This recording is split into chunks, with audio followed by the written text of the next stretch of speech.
This program contains adult content.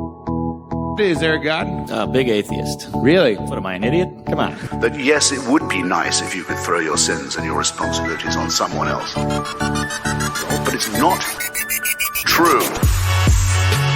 It looks like far-left lunacy. I don't believe that it's true that religion is moral or ethical. You don't need to follow anybody! It's not human intelligence! If someone doesn't value logical consistency, what logical argument are you going to give them that will demonstrate that they should?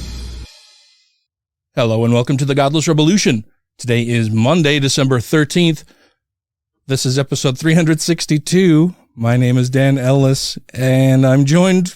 I'm sorry. And you got the giggles. Well, I saw that it was the 13th, and it reminded me of this stupid fucking thing that I saw a while back where somebody had posted, I think it was a tweet, some idiot had posted out that, oh, Friday the 13th falls on a Tuesday this month or this year or whatever. There's a 13th in every month, you fucking dipshit. Yeah, and so when I read that, it kicked that off in my brain. I'm sorry. But I'm joined. Jesus Christ. I'm joined by Mr. Taylor Grin. Hey. And Mr. Ryan Duffy. I don't got the giggles yet, but it's gonna come. I'm sure.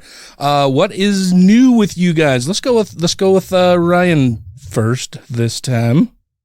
I'm just still learning how to 3D print shit. I got my my Rexy 10,000 done.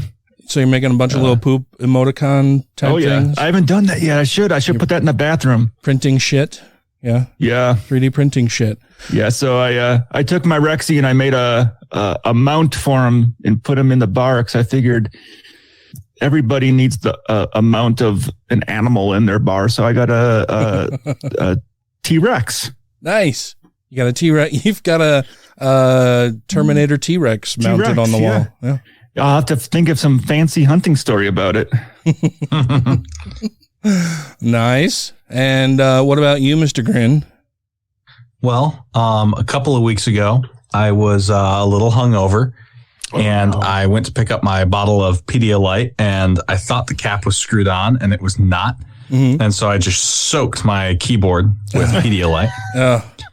So I quickly unplugged it. And I've been using like a dummy since then, thanks to my brother who had a spare. And I ordered a new one from Amazon. Oh, did you? A keyboard arrived from Amazon today. However, the original package had been opened and then resealed with Amazon Prime tape, and it was very much not the keyboard I ordered in the box of my keyboard. So That's how I'm doing. So somebody, they took the keyboard that was supposed to be in the box out, replaced it with some fucking rando shit. Yeah. And delivered some that. Rando, probably returned piece of shit. Yeah. So have you written to Amazon about this item, or are you just returning it? Yeah. I blasted them in a tweet, and they were like, well, you can do a return. And I went through the return process, and they were basically like, yeah, we're going to send you a new one, and you send us the one that you got back within a month, or we're going to charge you for it. And I was like, all right. To the post office I go. But first world problems. Motherfuckers gave me some piece of shit. Somebody stole my shit in the factory. Wow. I would say, Amazon, you didn't send me that. You sent me this. Well, and I wonder if I tweeted photos at them. I can't send that back to you because I didn't get it. Yep. Well, and what I was going to say or started to say was that I wonder if it was maybe a customer who ordered a keyboard, ordered a fancy keyboard and decided that they wanted to play some little fuck games. And so they took the keyboard out, replaced it with theirs, and sent it in as a return saying they didn't want the keyboard. And then Amazon just repackaged it, but it has the Amazon Prime tape sealing that box, not some random tape from some customer. I mean, they might have opened it, looked at it, said, well, this works, and put it back in the box. So let's sell it again. Or they just opened it and went, it's a box for a keyboard. There's a keyboard in it. Fucking great. All right. Yep. I don't get paid enough for this, which don't get me wrong. Like workers' rights. Don't. I'm very much in favor of that. Like if you work at Amazon and choose to fuck over your employer, don't take legal advice from a podcast, but I won't be mad about that. Like I make, boss makes $1, I make a dime. That's why I shit on company time. Like I'm with you, but try to do so in such a way as to not fuck your customers up. Mm-hmm. I think that needs to be changed. Boss makes $1, I make 1/10 of a dime.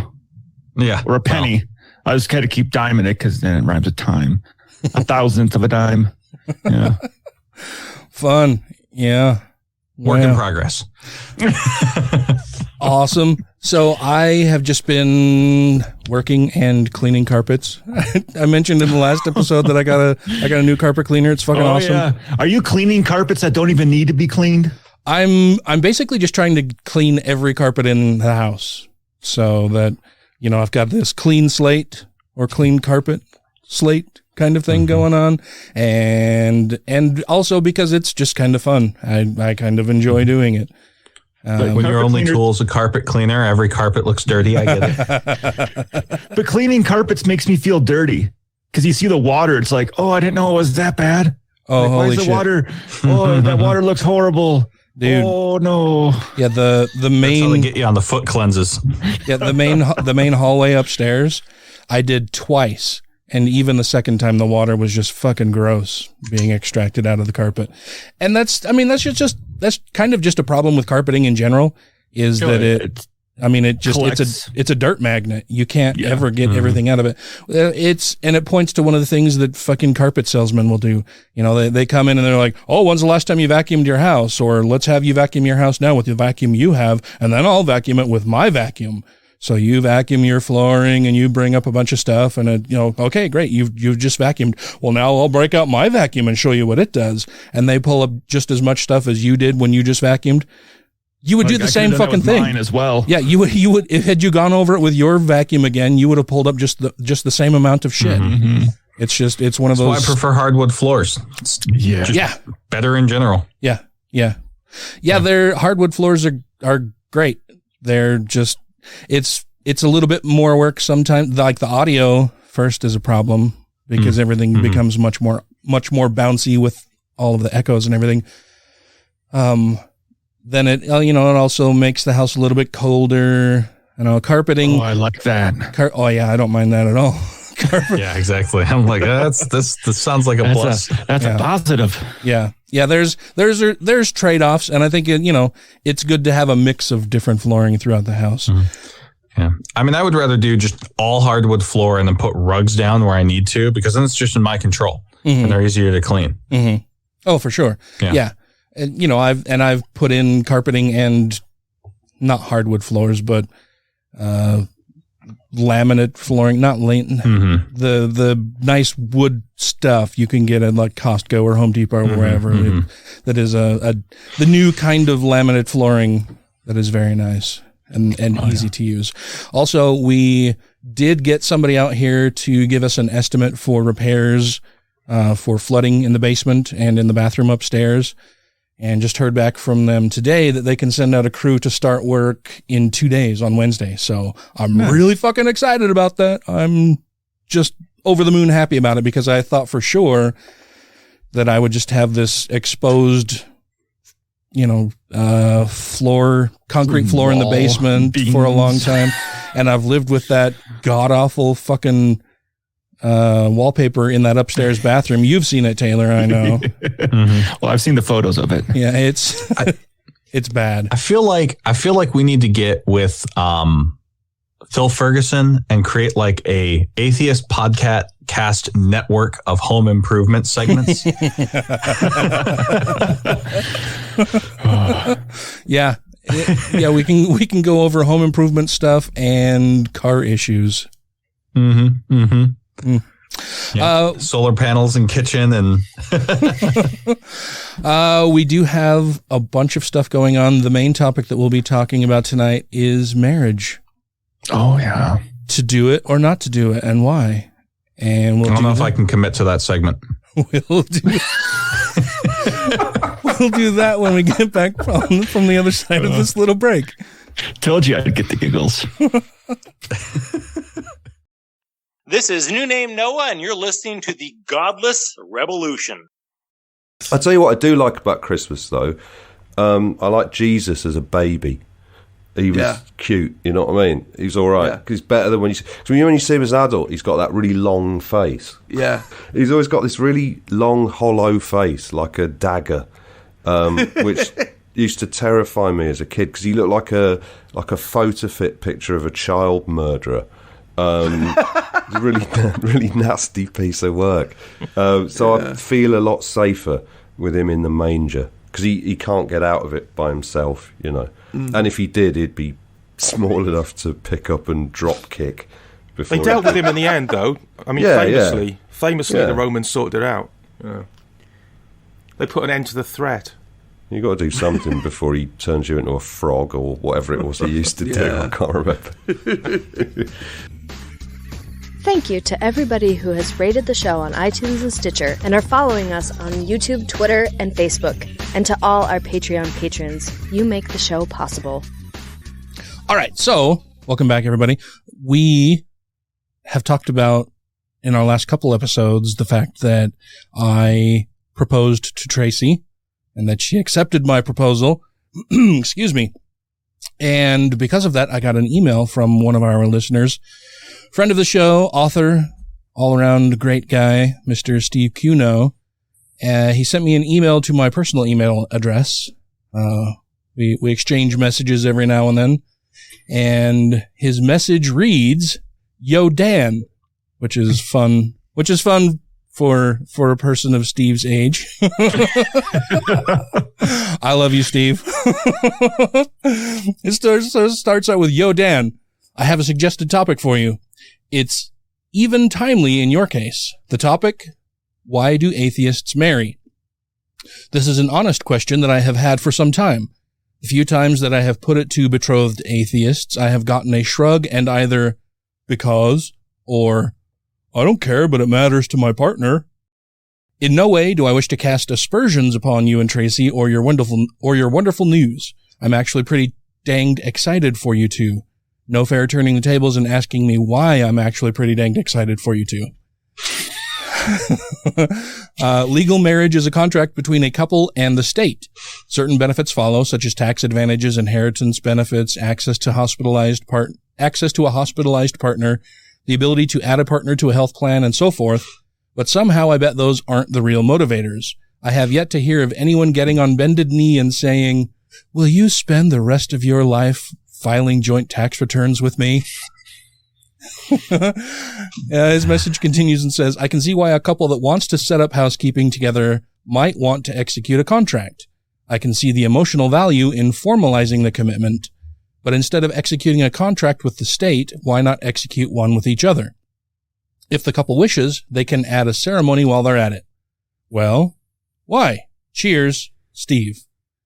And I thought that was a really good question. That was a great topic. It was a good question. And I had to think about it for a little while, honestly, because the why of it hadn't really been something that I had examined personally.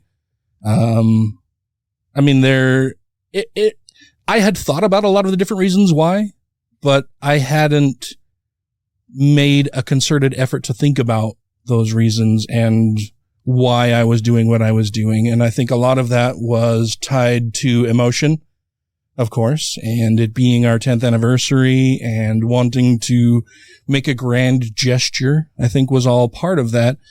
But in evaluating a lot of the reasons why, I realized that there are a lot of benefits to legal marriage, many of them outlined in Steve's message. So after receiving the message, I spent some time today trying to organize my thoughts around why I had proposed and why we're actually getting married. So before I present my own views as to why I did it. I wanted to go through some of the stats around marriage and talk it over with you guys. Feel free to jump in anytime with anything you want to say, any questions you've got, all that kind of stuff. But so first I wanted to go over some stats.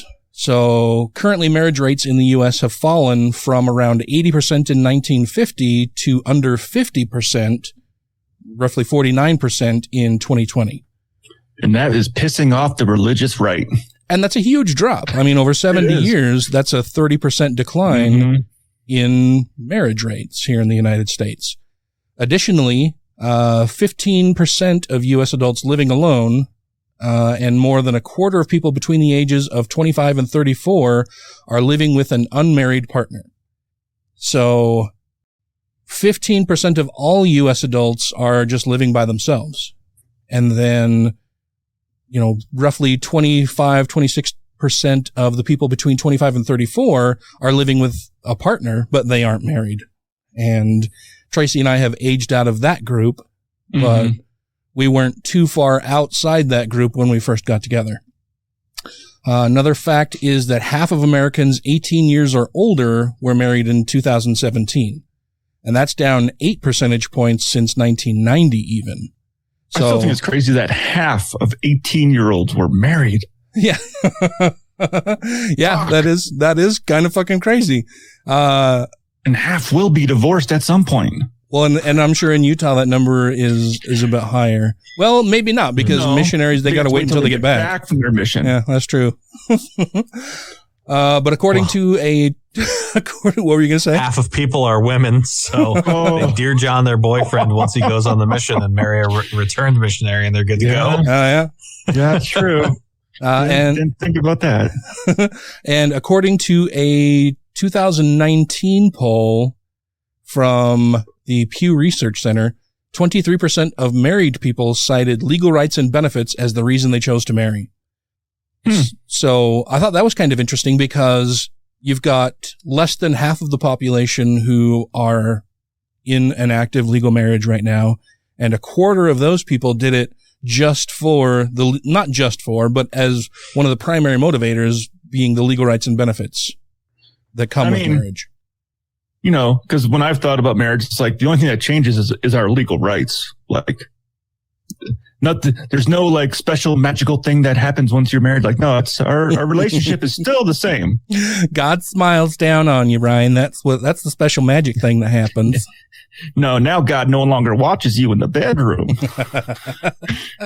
It's all good unless you're doing butt stuff. Then that's a big no-no. Then his alarm goes off. Recent Gallup poll from May of 2020 shows some huge shifts in the views around marriage. First up is that just 29% of Americans think that it is very important for couples who have children together to be married. That's down from 38% in 2013 and 49% in just 2006. So from 2006 to 2020, we went from 49% to 29% of Americans say it's very important for couples who have children together to be married, which is great. Well, I would say that if you have children together and you're living together, it probably makes it easier if you're married. I think in a lot of cases it certainly does. Especially on the kid, like, why do I not have the same name, or questions, or just, paperwork as the kid gets hurt and, okay, well, you don't have the same name. I think it just makes it easier if, I guess, I don't know. Never had kids, so I'm not really sure how that shit works. So the next bit of information out of that Gallup poll that I noticed was 66% of the respondents believe it is, quote, morally acceptable to have a baby outside of marriage, which is an increase from 53% in 2001. So that is a big difference. And oh yeah, I think the only thing that made it immoral was the religiosity behind it. Oh, for sure. I mean, they're making a moral determination on whether it's okay to have a child outside of wedlock.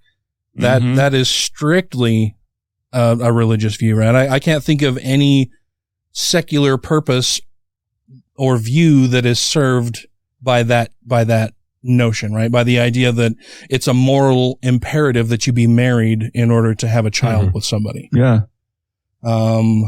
So that was pretty interesting. The next thing I saw was that 72% of people consider sex between an unmarried man and woman morally acceptable. And that number is up from 53% in 2001. I thought that was interesting because of the huge gap between moral stances surrounding sex and having children, right? So more people believe it is okay to just have sex than to have sex that would also be a child, be for procreative purposes, right? That it's okay to have sex if you're not married. There's a larger people who believe that. There's a larger number of people who believe that than people who just believe that it's okay to have children outside of wedlock. I thought that was interesting, especially when, a lot of the religious views surrounding sex are that you should only have sex if you are married and that you should wait until you're married for that. And I get hung up on the term morally acceptable because I don't think morality should have anything to do with who you're having sex with or if you decide to have kids or not. There's how you do it, there's a morality behind it. But whether you're two consenting adults or if you have a child outside of wedlock, I'm like, what? There shouldn't be a morality monitor behind that. Oh, yeah. And why the fuck is it anybody's business what I do in my bedroom? Yeah. So the next thing I saw was that, so real quick, I wanted to pull up this chart that was in the Gallup study because I thought it had a lot of really interesting information in it. So when we look at this, the first chart here goes and breaks out a lot of the groups and their views on different things, right? So the question that is being answered in this particular table that we're looking at right now is that it's very important that couples with children together legally marry. Of the views for that, in 2006, between men and women, 53% of men believed that couples with children should be legally married. 45% of women believed that couples with children together should be legally married. And I thought that was interesting that more men believed that than women. And I thought that was interesting because I know that women typically are more religious than men. There's a higher percentage of religious women than there are of men. But I think as far as religiosity is concerned, men are much more conservative in their religious and moral views than a lot of women. And we see that borne out in a bunch of statistics surrounding marriage here, childbirth, pregnancy, adoption, and abortion rates, right? More women, of course, are for advocating for bodily autonomy for themselves than men are in offering bodily autonomy toward women. I have noticed a lot of internalized misogyny, particularly from Mormon women that I'm familiar with, and then women that I've met in the Deep South. Or they're I have known women who have said that they think women should not have the right to vote. Oh yeah. Dude, my ex-wife, when we were together, and I'm sure her views have probably changed since then, but when we were together, she was all into Dr. Laura Lushinger. Nazi? Yeah.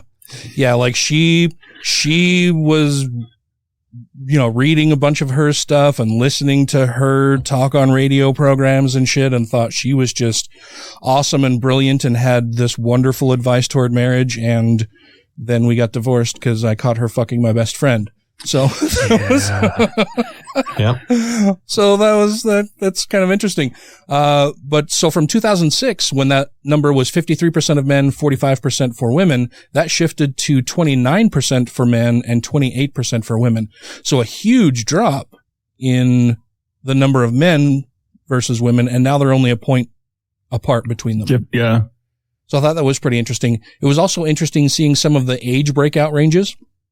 So 18 to 34 years old, in 2006, 30% of respondents thought that couples that had children together should legally marry. 35 to 54, that number jumps up to 49%. And of course, 55 plus, that number jumped up to 63%. Because, in our current timeline, people who are older are much more conservative these days. And I think a lot of people point to that and say that people get more conservative as they age, and I disagree. I think that people are, by and large, getting more and more progressive every year. It's just that every year those people that were less progressive are getting older, so they're aging into these other groups. And they're dying off. I mean, I listened to my 93-year-old grandfather tell a Trump caller asking if he was going to vote for Trump to fuck off. Mm-hmm. I'd never vote for that fucking asshole. Yeah. Mm-hmm. Yeah, I think it's more indicative of a growing progressive base in the United States, a growing sense of liberalism and progressivism versus conservatism. Well, and to your grandfather, like, not all young people are millennials and not all old people are boomers. Like, you go old enough and actually become progressive again. But also, when you look at those numbers and the way they're trending, it also shows that these younger generations, year after year, when they come into those older generations, numbers are going down. Right. And the older generations are dying out. Like, you could probably graph that right there showing, some of the people that were in the 2006 one in their 30s or 18 to 34 moved into 34 to 54. Then people in 35 to 54 moved to 55 and older. And you can, Yeah. Well, and it's interesting too, because you can see that, in these year groupings and age groupings. So 18 to 34 years old in 2006, it was 30% of people believed that. In 2020, 18 to 34 year olds, it was only 22%, which didn't change from 2013 when they ran the same question in 2013. So 2006, it was at 30. 2013, it went to 22, and in 2020, it was still at 22%. So that age grouping, that age grouping didn't change. That's very stable. 35 to 54, it went from 49 to 35 to 23 in 2006, 2013, and 2020, respectively. And then 55 years and older went from 63% in 2006 to just 38% in 2020. So that it's 8 points off from what the 2006 18 to 34 year old was. Mm-hmm. Yeah. So it's not just that, people who are older are changing their views. It's that those views are changing all across that spectrum of age. And those numbers are dropping. And if you track that chart kind of diagonally, right? Because people who were 18 to 34 34 years old might break into the next group, mm-hmm. right? Over the 12 years that can go. Which means they're holding those views even within those populations, right? Because mm-hmm. the people in column A are going to be column B after 12 years, right? Yep. Now, because the age groups are so large, you can't really do a straight diagonal, but you can look at the change of the 18 to 24 year olds, 18 to 34 year olds of 28 and go to 2020, mm-hmm. with a slight bump, mm-hmm. assuming the older people of that generation. And there is, that decline. So, mm-hmm. And I'll be sure to include a link to this in the show notes for this so that people can follow along a little better. I know that just talking about these numbers and throwing them around might get a little confusing for people. So I'll put this link in the show notes so that you can follow along with us as we're going through here. But if the adage that when you got older, you got more conservative, you think the numbers would stay consistent throughout, but they don't. So that goes to show that no, they're holding on to those views. Yeah, well, still some change, but most don't. Yeah, well, and the change in percentage, I mean, the biggest change is in the 35 to 54 year old group at, a minus 26 percentage points from 2006 to 2020. But even at the 55 plus years old, it dropped by 25 points from 63 down to 38. So, I mean, that's a bigger swing than in the 18 to 34 year old group by 3 times as much. By more than 3 times as much. So people are becoming more progressive in all of the age ranges. And I think a lot of that has to do with us putting out and making policy and making changes around being more equal and more equitable for all peoples. Allowing same-sex marriage and a reduction in religiosity overall. I thought it was interesting too, the numbers between Republican, Independent, and Democrat, because what it points out to me is that independents, I mean, for as closely as they are aligned in a bunch of this different stuff, in a bunch of these numbers, to me, it looks like independents are just more liberal people who don't want to say that they're Democrats.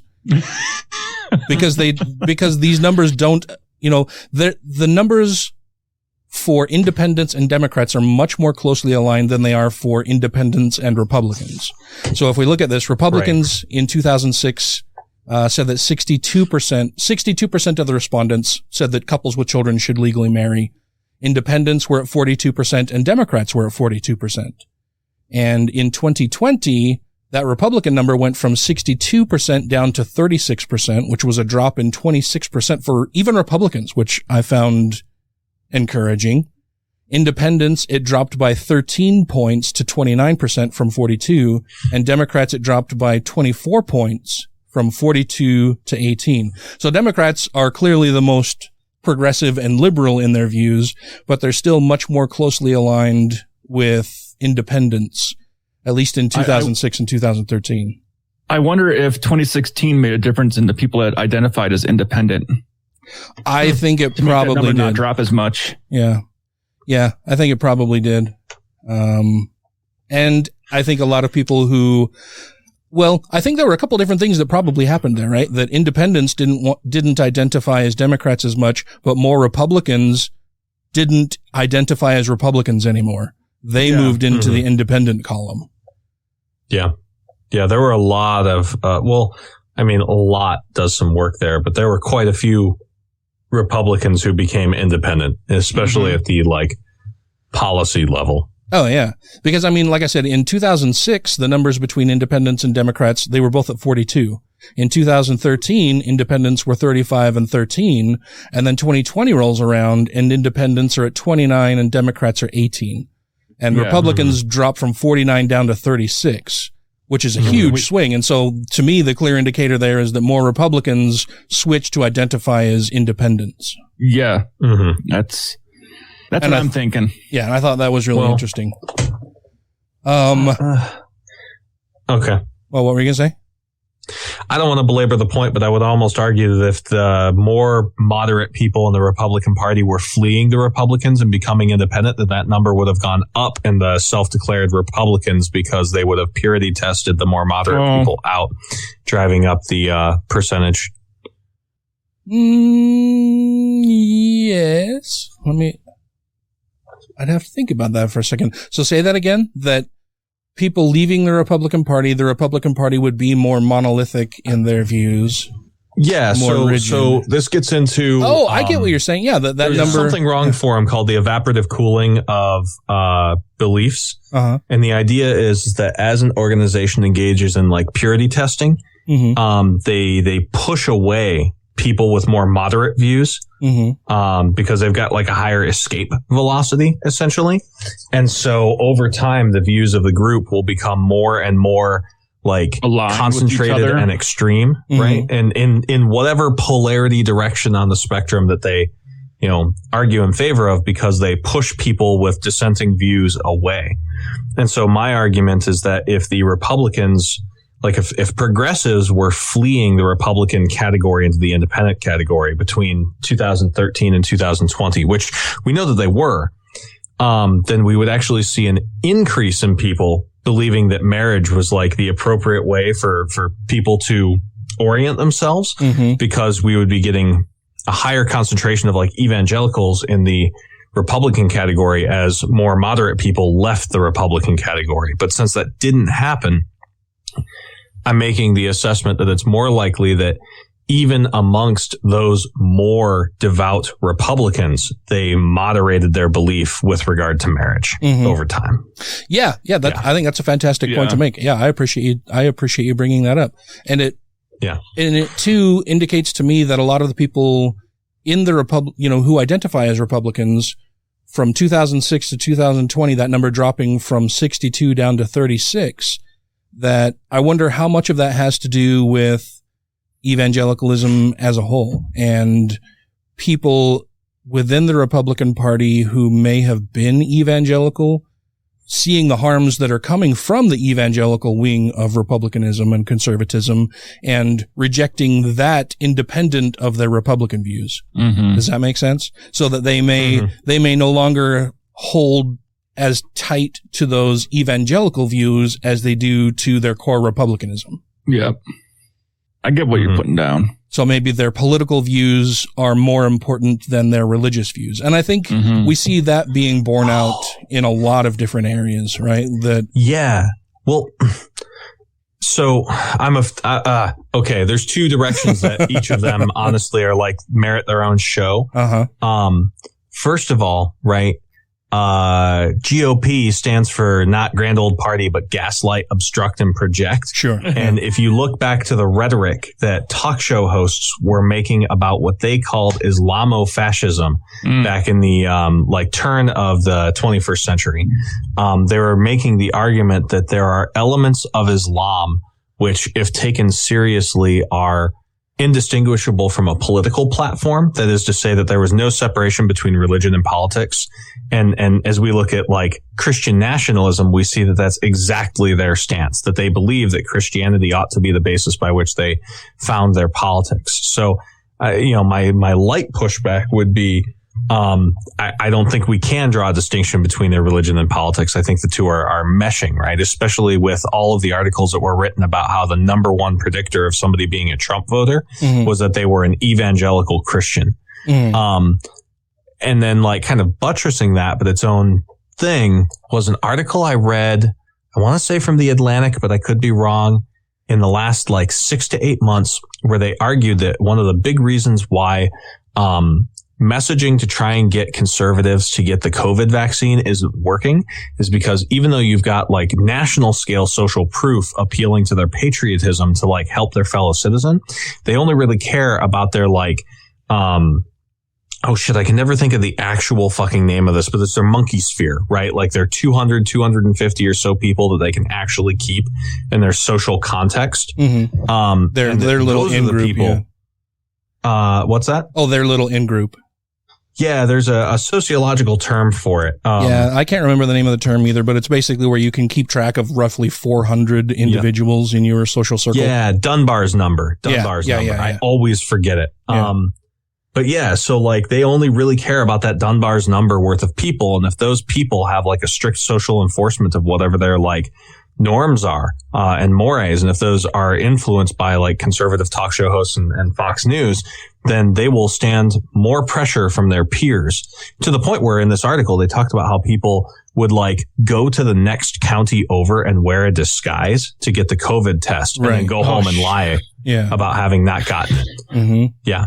So anyway, that massive, diversion from what we were talking about, but me think about those things. No, I think that's good.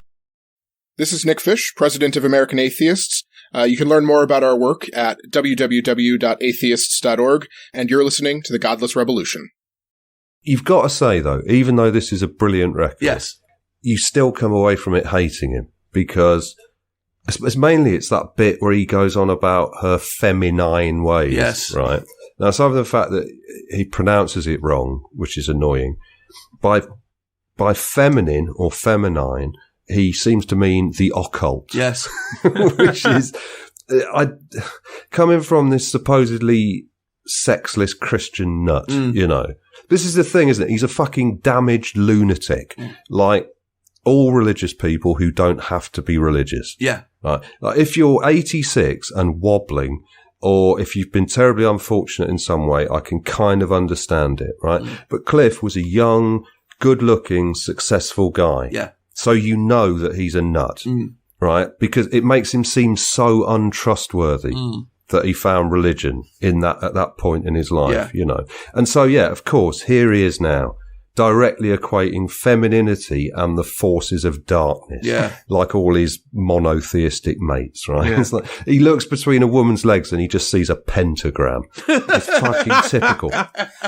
But I pity Sue Barker for having to deal with this fucking psychotic. I bet he used to make her wear devil horns and ram tennis rackets up his arse. She's just a tennis woman. She had to address him as Nazarene. If you have questions, comments, concerns, compliments, corrections, criticisms, or concepts for content, contact the show via email at godlessrebelution@gmail.com, by text or voicemail at 330-81-REBEL, or Twitter the twatter at TGR Podcast. Thank you. So let's skip the next couple categories here and move down to, since we're talking about church attendance and religious belief, it was interesting to me too to see that, of course, the highest number as far as percentage of people who believe that couples with children should legally marry was among those who attend church weekly. In 2006, that number was at 65%. And in 2020, that number dropped 20 points down to 45. So less than half of people who attend church weekly now believe that couples who have children together should legally marry. And I thought that was huge. That's huge. Yeah. That's less than half of the people who go to church every week think that that's a thing that this should happen, that it's a moral imperative that happen.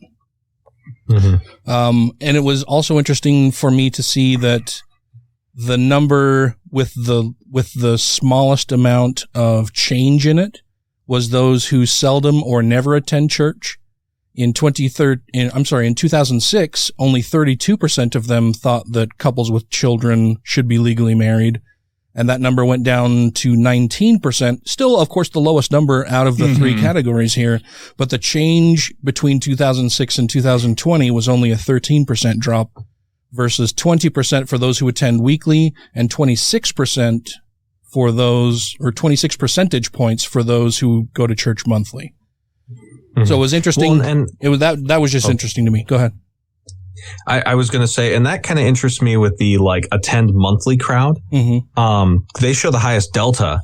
And again, I have to think that has to deal with the increase in Christian nationalism. Catherine Stewart's book, its first few chapters open up with a discussion of how Christian nationalists have been very deliberately not only messaging to churches in America, but also finding ways to oust progressive pastors and have them replaced with more conservative pastors, and that they've been up to this for the last 20, 30 years. And so it interests me that people who only attend infrequently in church have been becoming more progressive over time. Their acceleration of progressive increase over time has happened because they're religious enough to probably follow the nicer teachings of Jesus, but they attend infrequently enough to have not been brainwashed by their hyper religious or their politically religious pastors. It's kind of the direction of thought I'm going in that, and it's something that I kind of want to look into. Is how does church attendance track with adherence to the crazier version of Christianity or not? Well, and it's interesting too that one of the main tenets within a lot of religious belief is that people have free will, right? That they have free will, free agency to do what they will. There are commandments that God has laid down that these people should participate in and do in order to enjoy the fruits of God's gift to them, which is this earth and then their afterlife.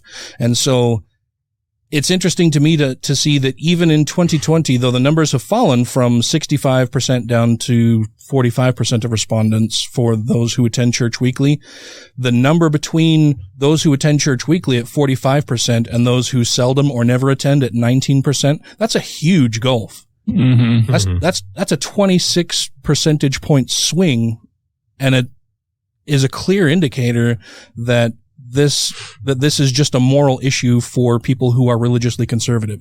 It's them trying to impose their will and their beliefs on others. It's not the reverse. It's not that people who are non-religious are trying to make everybody else non-religious. It's religious people consistently are trying to impose their beliefs on other people. And that's fucked up. That's so fucking wrong. Well, they think they own marriage. Oh yeah. Yeah, it's a gift from God, which I think probably plays into part of the reason why Steve asked this question in the first place. Some of the other bits of information that I pulled out of there that I thought was interesting were that just 55% of conservatives versus 23% of liberals believe it is important that couples get married. There's also a significant difference by age, partisanship, race, and education throughout all of those numbers that we went through. Moving away from the Gallup information for a little bit, I've talked about common law marriage in Utah and elsewhere before, but it's important to note a few key differences between common law marriage and legal marriage. So first, less than a dozen states and the District of Columbia recognize common law marriages, which means that your marriage status and legal rights could change from state to state if you move. So if you are viewed as having a common law marriage in, say, let's say in Utah, and you move to another state, they may not even have any kind of common law stipulation, any kind of common law guidelines, any kind of recognition of a common law marriage. And so your rights, even being what they were as in a lesser state, in a state that recognized common law marriage, would be different in a state that doesn't have that at all. Those protections of even common law marriage would completely evaporate, which is a problem, I think, across the United States and in a lot of different things that we see where laws enacted in one state do not carry over to another state necessarily. And which is kind of bullshit. Yeah, it is for sure. It causes a lot of problem and a lot of confusion. I mean, the federal law is supposed to be supreme. We clearly need better guidelines at a federal level for this issue. Also, divorce is possible for a legally married couple, but not for a common law marriage. So even if you are viewed as having a common law marriage in any state, there is no process of divorce, of leaving your common law marriage in a state that even recognizes you as a common law marriage. So there's no rights that are guaranteed to you as far as property division or anything like that. So it's something that you should keep in mind, God forbid, to use the phrase, your relationship with your partner ever ends. You don't have a lot of the specific protections that are outlined and provided through a regular legal marriage. So why did I choose to become married?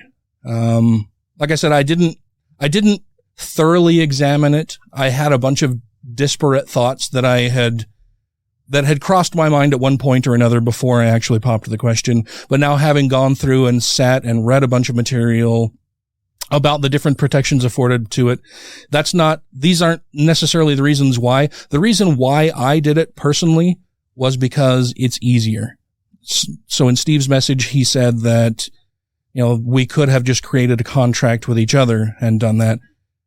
And that could cover a lot of different things. We could have hired an attorney. We could have written up a contract for property distribution, for tax purposes, for all kinds of stuff to legally bind us together and make, set down clear rules about what would happen if we ever separate or anything like that.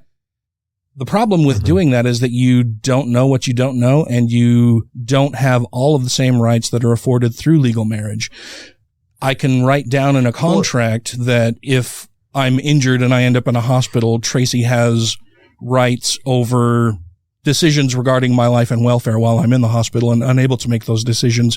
But then having something for her to provide to hospital providers is much more difficult than her just walking in and saying, "Oh, that's my husband."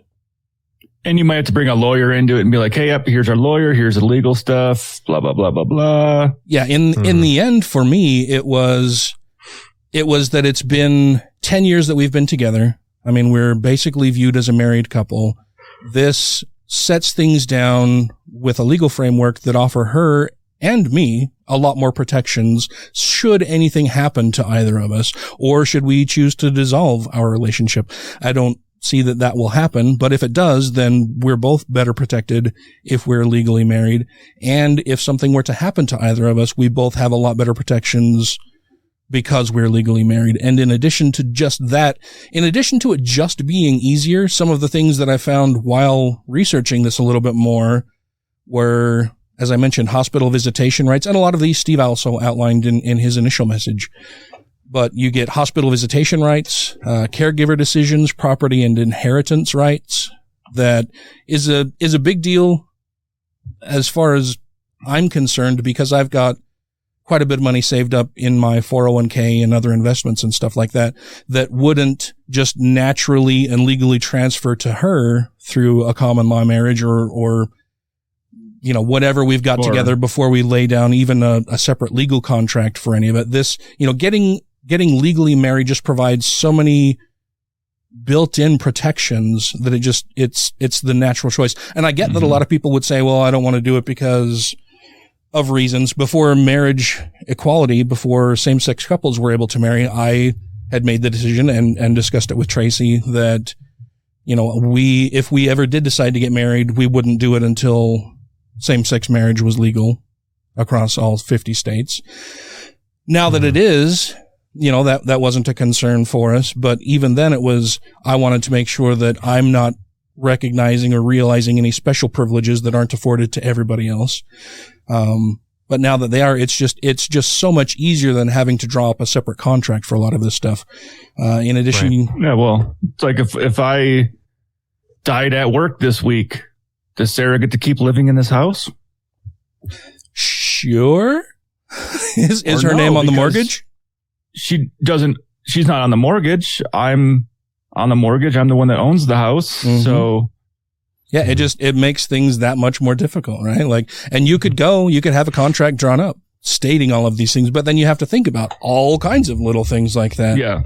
And then, whereas marriage is just a catch-all, cover-all for all that bullshit. Yeah. It treats you as like one person, basically, for those things. Yeah, absolutely. And then you don't know what you don't know. There are a bunch of benefits that come with legal marriage that you may not even realize, like I said, property and inheritance rights, lower insurance rates for both health coverage and property coverage for both auto and home if you're a married couple versus just cohabitating. Yeah. Well, right now, Sandra and I are unmarried. I cannot get her on my employer healthcare. Yeah. Despite the fact that we're cohabitating, despite the fact that she was a dependent on my taxes last year. Yeah. Still can't have her on my healthcare. Yeah. Here's another thing, and this is a short thing, but you've covered really thoroughly the contractual stuff. There is no religion that has in its holy book a sweet 16, right? There is no great cultural weight for having a housewarming party, right? But we are a society that enjoys ritual and ceremony and throwing parties and having change of life events to coincide with those milestones that we have. And that's why we have sweet 16s and housewarming parties and that kind of thing. Right. And most of these things are just arbitrary. They're made up. At some point, everyone started doing it and it caught on and it became popular and now it's ingrained, right? St. Patty's Day, is a wholly manufactured American holiday celebration. Yeah. It has no real basis in anything meaningful. It's just a time that we get together and get drunk, right? Yeah. So I would make the further argument that atheists get married for the same reason that atheists enjoy the Christmas season, right? It's not about fucking Jesus and Charlie Brown. It's about bright lights and giving gifts to your loved ones and eating sweets and shit. And spending that's time the with enjoyable part of Christmas. Yeah, spending time with people that you care about.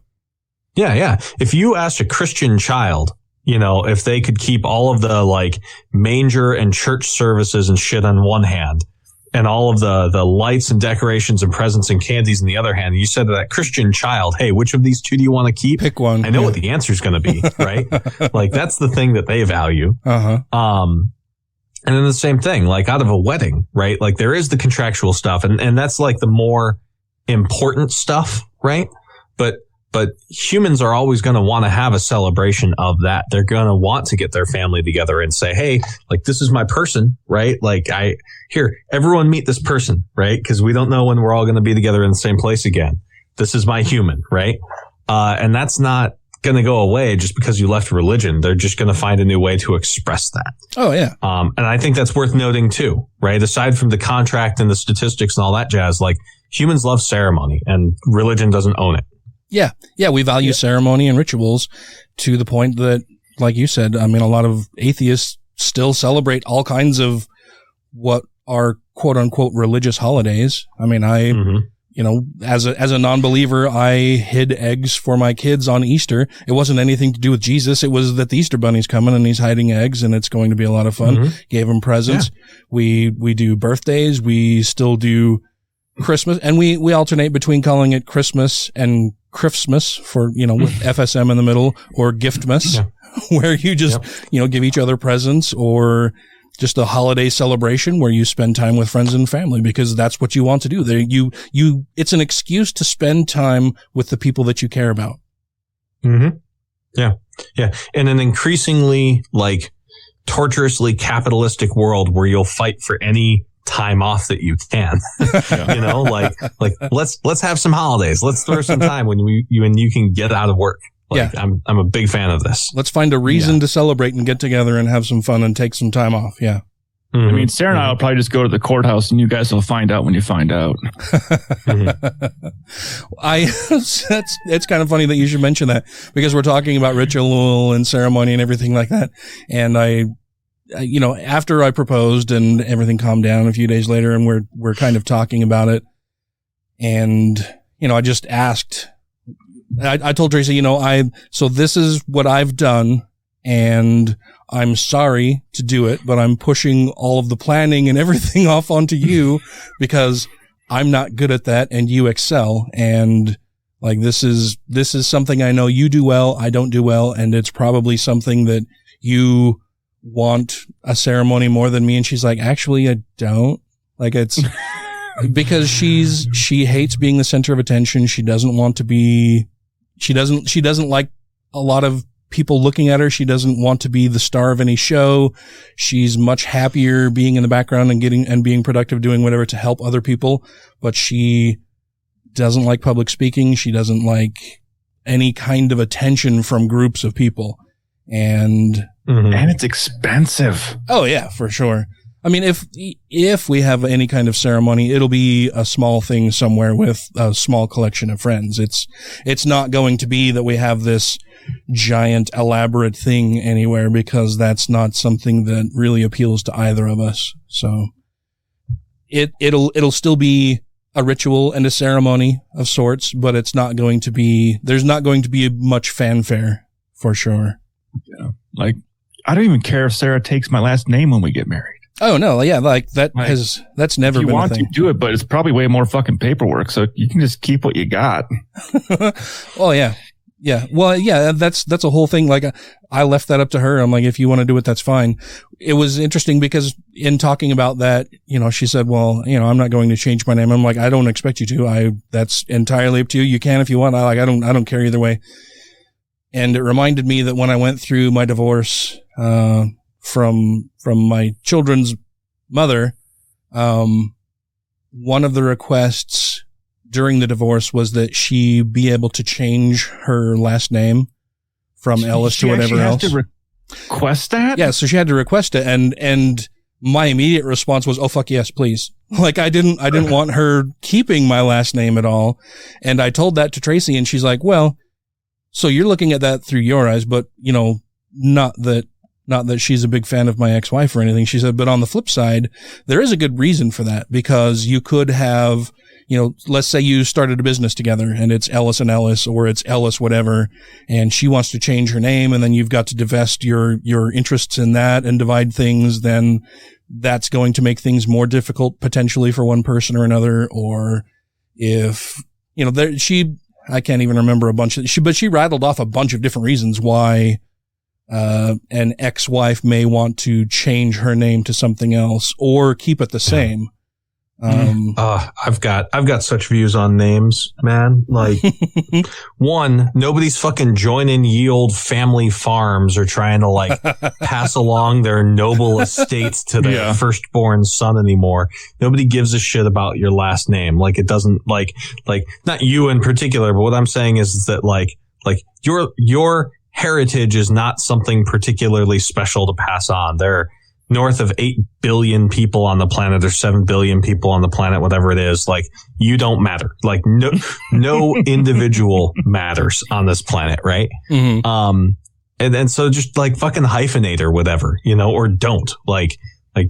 keep your name. Like all of that is just some pain in the ass bullshit. Conversely, though, I kind of think that like when you have your coming of age ceremony, whenever that is, I think that people should choose their own names, because it's largely like your name is placed on you by your parental figures when you are like born, right?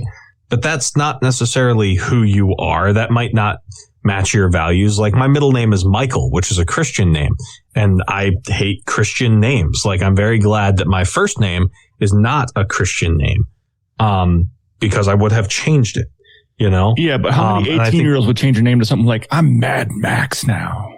I mean, maybe, but on the other hand, if it was something that was formalized, right, and made as part of a coming of age ritual and perhaps something done amongst friends, you know, because your name is how you present yourself to the world, right? It is the first impression that anybody has of who you are.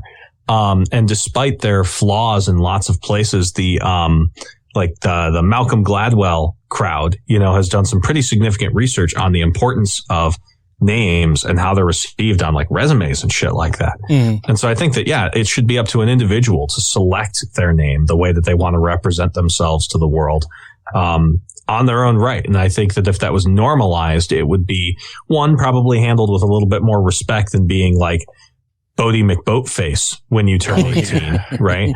Someone would do it though. Oh yeah, absolutely. But I mean, like there are names that I think are ridiculous that parents name their kids, right? Like how many Braxelins have there been named in Utah, right? Yeah. And how do you spell it? Right. That's not how it's pronounced. Yeah, it's oh shit, what's his name? Reagan. It's a Brian Reagan skit, you know, from the 90s is how old that tradition goes down. Mormons naming their kids weird shit. So yeah, I don't know. Sorry for that detour as well, but I think the whole name thing is like should be more in the hands of the individual, and nobody joins the farms anymore. I don't get the whole like woman takes the man's name to give it to the kids thing. Like do a hyphen or whatever. The Scandinavians have a great idea where it's just like this dude's son or that dude's daughter. Like, okay, cool. Got it. You know? I always joked that when I was a kid, I thought my name was Little Scheist. Oh no. Did you grow up in a Germanic part of? Well, my grandma would call us Little Scheists. Oh, okay. Yep. I was thinking a much worse derivative of that word. I was like, dang, I think one of your family members was racist there, Ryan. Oh, no. Little shit. Yeah. No, I got that. Yep. Well, like, is this Clerks 2? Am I being pranked? So I hope that answers your question, Steve. I hope it provides some clarity for anybody who's on the fence about whether they should legally marry their partner that they're currently with or not. We talked about some of the benefits that come with it. Some of the drawbacks, of course, are that it is legally binding. That makes it sometimes more difficult to separate and divide things up. But that's honestly the only reason why I've seen to get married. It's like, it's not going to change our relationship, but it's going to be, more legally, we get legal benefits with being married. And I filed my tax. Well, I didn't submit them, but I did up my taxes to see, well, if I was married, what would I get back? I'm like, dude, there's a $5,000 difference right there. Like, holy fuck. Yeah, there are some big differences. It used to be that there was a marriage penalty, basically, because the way that the tax brackets were structured, it didn't double. Like, let's say you made $50,000 a year and your partner made $50,000 a year. So you would be placed in that whatever tax bracket at $50,000 as individuals, and the corresponding tax bracket filing jointly wasn't $100,000. It was, a max of like $80,000. And so then if you made more than that, you were thrown into a higher tax bracket. And the recent passage of some legislation from Biden has done away with a lot of that. So so that there is really no tax penalty as far as marriage goes, unless you get up into the, like, I think it was something like $450,000 or $650,000 as a couple. So I feel there's a tax penalty for not being married. Oh yeah, for sure there is, because you do get more benefits tax-wise as a married couple than you do as filing singly, for sure. Yeah. Mm-hmm. Yeah. And it's also, those benefits are reaped more when your pay is more unequal. The more unequal your pay, the more benefit you get from that in combination. So yeah. It's all interesting stuff, but I've known a couple people who got married just for tax purposes, but it's, but there are a bunch of other benefits that you get with it besides that. I had a friend that married a girlfriend, wrote up a huge prenup, like he counted every fucking fork and spoon and knife in the house. He put every item he owned physically in the prenup, so she would get nothing, because he was like, well, she doesn't have a fucking health insurance, and she's needs health insurance like right now. So it's like, I like her, I don't love her. She's a stripper. I think she's okay, but so I don't. I'm gonna get married to her to help her out with her medical bills, so that she won't have that burden anymore. And then it's over. Yeah.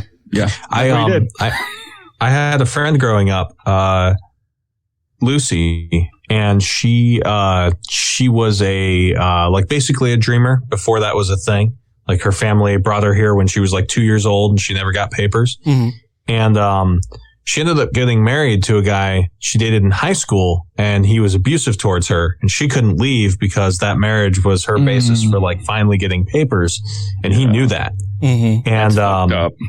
And I, like, as soon as I found out about that situation, because she and I had fallen out of touch after I graduated, and she was like a year or two behind me, and I was like, I would have, like, without even thinking about it, I was like, I absolutely would have married you for that, like to just make sure that you were safe. Like like not even a second thought.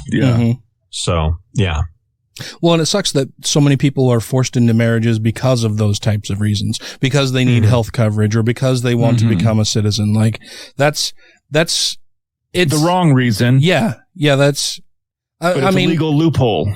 Yeah. And it's weird that but we have an institution that provides those types of legal protections, and it comes from religious views primarily. But when there we go with that. Like when we're talking about this, we shouldn't say there is anything wrong if someone wants to use it as a legal loophole. Because. Oh no, yeah, I'm saying take full advantage of it if you need to. Yeah. It just sucks that you have to. Yeah.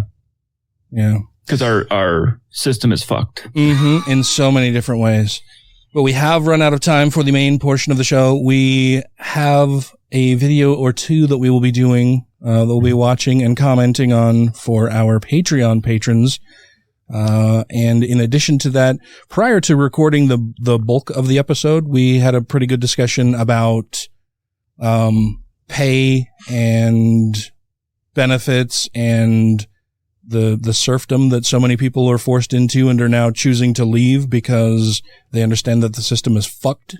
And we had a pretty good wide-ranging discussion about that I will be releasing as a special bonus Patreon episode, because we will be taking next week off for the holiday and to take a bit of a break. But we will be taking off that time, and we'll be releasing that as a special bonus episode for patrons. And I before we go on to our patrons, I want to make sure that we talk about a listener email as well. Oh, yes. Yeah. So listener Ben D, which is how you signed your email, so that's how I'm going to call you, though there's more of your name in your email. So you emailed us. What's that? Do they do gymnastics? Don't do it. Don't insult the person's name. No, I was just having fun. Thank you for writing us, Ben. Ignore my co-hosts. They're 5. Ben. He said D. Yep, I know, and I know where you're going because I thought of it too. But we're going to be more mature than that. I am not mature, and you know that. Okay, God damn it, Ryan. Ben, you wrote to us about our light criticism of the Skeptics Creed, and at risk of starting a fight, like I gotta say, I love the shit out of the Cogdis. Like I've cut most of my podcasts out, and Cogdis is one of the ones I still listen to religiously. Very entertaining and smart. Yeah. Oh yeah, brilliant. The Skeptics Creed is just a little weird. And we don't quite get it. And last week or the week before, it was two episodes prior to this recording. It was so episode 358, 60 that we did. 360, yeah. Dan was like, thrust your hands, bloody evidential. What does that mean, right? Well, apparently that's an almost exact quote of John 20:27. You pointed me in the direction of this, and I did a quick Google on that, Ben. And yeah, like doubting Thomas is the apostle who, when like Jesus was resurrected in the myth, doubting Thomas was like, I don't know that you're really a resurrected Jesus. I think you might just be some dude, or maybe you didn't die at all. And he was like, thrust your hand into my side, like into my bloody wound, so that you know that I'm Jesus, right? And all the like, animated fucking children's cartoons just show him like kind of lightly tapping at the stigmata in his hands kind of deal. But like apparently in John 20:27, they were like, no, stick your hand up in my side where I got stabbed with the spear. Get up in those guts. Yeah. Yeah. Thrust your hands. Right. So, that appears to be the origin of that. It's just one of those things where it's like, how would you put it? So thoroughly divested from its source material that I was like, wait, what the fuck is that in regards to? Yeah, well, and I mean, I figured that that's what it was. And I mean, we actually got quite a bit of feedback from that. Another response that we got was from Basilis, who's been a long time listener. And he just posted on my Facebook timeline and said, hey, just thought I'd drop my impression of thrusted bloody hands. I always thought it was in reference to doubting Thomas putting his hands into the Jebus wound. And I just said, well, that's what I figured as well, but the way it's phrased doesn't make that clear.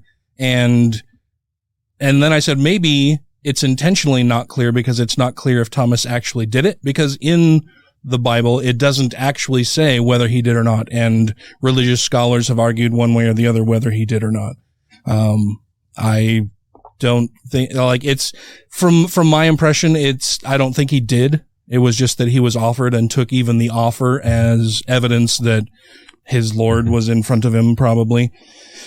But even then, my slight interjection there is like, we're asking whether or not, Gandalf was truly disarmed of his sword while falling through the pit with the Baelor, right?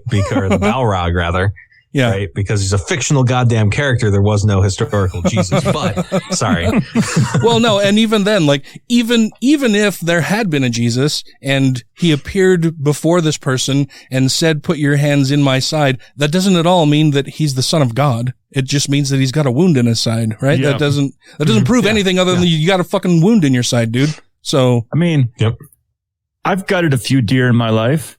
They didn't resurrect. Uh-huh. And I shoved my hands right in their wounds and nothing. There's nothing magical about that. And then what kind of shitty, all-powerful God is going to resurrect his son who was crucified to forgive the rest of humanity for our sins and then wasn't restored to full health? Still walking around with a fucking wound and holes in his hands and feet. God damn it. Maybe it was about to get really cold and Doubting Thomas needed to crawl in there. Yeah, it is quite You thought they smelt bad on the outside. Yeah. It was the inspiration for right there. Yeah, it was an inspiration. Not Star Trek, you fucker. Did you see the smile creeping up on my face? Yes. I said it? Yes. And I was going to say it was the inspiration for a scene from Star Wars. It really is a puny god, though, because like a raise dead spell would absolutely leave him at like 1 hit point, whereas a true resurrection would have brought him back up to full. So, I mean, shitty god right there. Like, at least bust out the level 9 spells. Oh my. But also on the note of Basilius, something at that end, I just wanted to say, Basilius, I hope everything is going well with you. And, yeah, he's had some health issues recently that I hope are going to turn out all right, and you'll fully recover, man. I've been monitoring your situation online, and I hope everything is going to continue getting better and better for sure. But we have run out of time for this episode. Before we go, I want to make sure that we thank our Patreon supporters because they help keep the show going. But that would be two skeptical chaps. The noble spirit and big is the smallest man. A perfectly cromulent statement. I was going to kill it tonight, too. Alan Firth, I was going to kill it. Oh, yeah, Alan Firth. All hail, Peanut Butter. Came for the rebel, stayed for the Lucian. Hunter Grin. John McCullough. Ollie Olson. Sinead Duffy. Steve Cuno. Stephen Andrews. Theodore Sellon. Tiffany Hudson. Travis Lindbergh. Vanessa. Alex Jones's gray, not gray. Alex Jones's Gay Frog Brigade. Corey Ebert. Don't be a Richard. Freethinker 215. Jeff Peterson. Jeremy Goodson. Marvin Dracon. Matthew Sanders. Megan Mitchell. Updog Programmer. I fucking love that. Thank you so much. Is that a new one, or did they change their name? They changed their name. Those are fucking awesome. Thank you. I just noticed that right now when we're going through. I'm like, oh, fuck. I'm going to laugh. Utah Outcasts. Wesley Aaron. Janet Uter. Purple Dragon. Ryan Mayfield. Sarah Segovia. Savid Acuna. Socialized healthcare saved my life. Thank you to our new Patreon. Yes, that is a new patron. Thank you very much. I'm interested to hear your story. You should send us a message with that, or maybe you'd like to come on the show and talk about it, because that is awesome. I'm very glad to hear that you were saved by socialized healthcare. I wish it were available to more people here in the United States. Yeah. Mm-hmm. Tim Jacobson. Trisha Weir. James. And Marjorie Simpson and Margaret Downey want you to please support the Free Thought Society. Thank you all very, very much. If you, dear listener, would like to become a Patreon supporter, you can do so very easily by going to patreon.com/GodlessRebelution, where you can contribute as little as $1 per episode.